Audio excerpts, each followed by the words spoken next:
There are 54 countries that make up the African continent, and what comes to mind when we think of many of these countries is civil unrest, dictatorship, poverty, and uncontrollable corruption.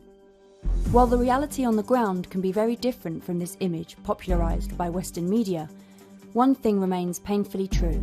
Corruption has gained a foothold in many of these countries, and in some, like Kenya, the forces of good are facing an uphill task in beating back the forces of evil, determined to hold an entire country hostage to the desires of the few. In Kenya, a popular saying has cropped up. In Kenya, the country does not have a mafia, the mafia have a country. With judges implicated in murder for hire and drug smuggling networks, it is easy to understand why public faith in the judiciary has fallen.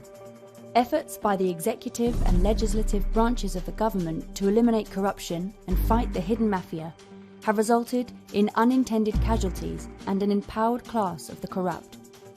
Figures such as Jimmy Wanjigi, who has been implicated in over $30 million in corrupt dealings, have managed to buy their freedom from prosecution and now hire court orders to harass commissioners of police and the top investigative officer in the country.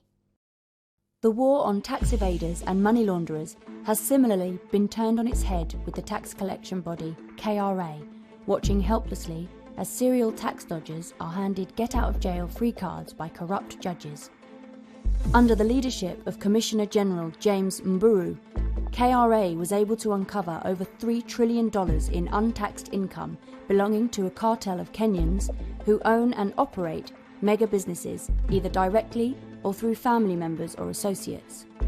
The biggest culprits include Haran Mwau and Humphrey Kariuki, billionaires whose source of income cannot be clearly established, but whose past is connected to drug smuggling and illegal mineral trade across Africa.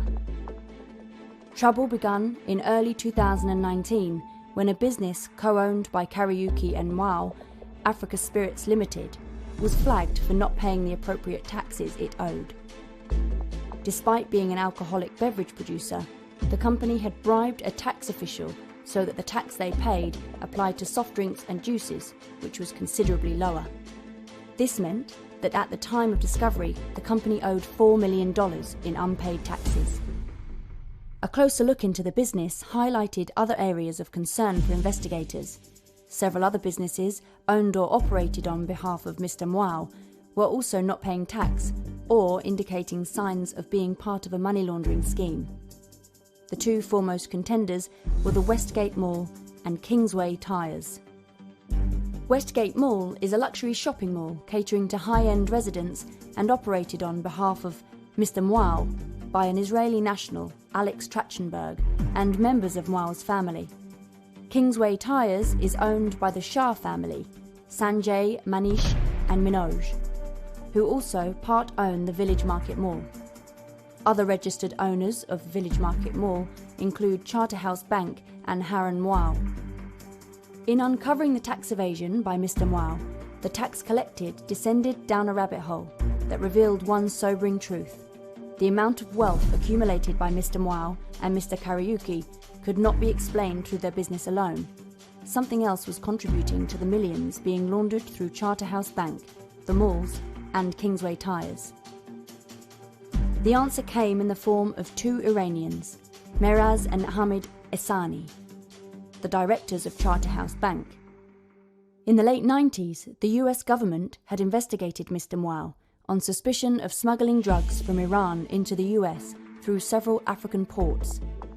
At the time, Mr. Mwau was a member of parliament in Kenya and could not be extradited to stand trial in the US, as he was protected by influential figures from the executive to the judicial branches of government.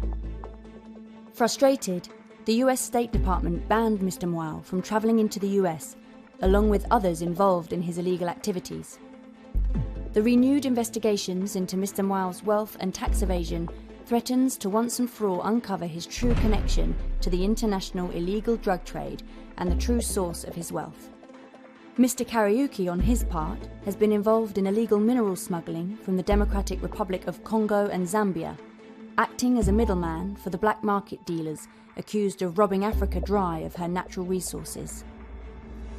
Unfortunately for the war on corruption, These two individuals, and others like them, have money at their disposal, and a Kenyan judiciary seemingly eager to accept bribes in exchange for favours.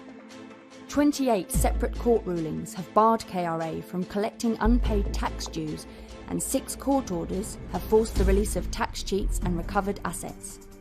As the term of one administration nears an end, the mafia have begun searching for a favourable presidential candidate who will secure their hold on crime for a future 10 years. Under the current president, the war on tax evasion and corruption has received new spirit, with new leaders appointed and empowered to recover what was lost from public coffers.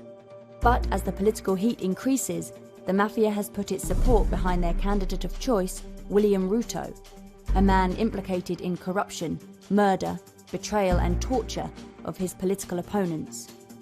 Should their candidate win, then the mafia in Kenya will really own the country, and the brief hope ignited in the last 9 years will be extinguished for another generation.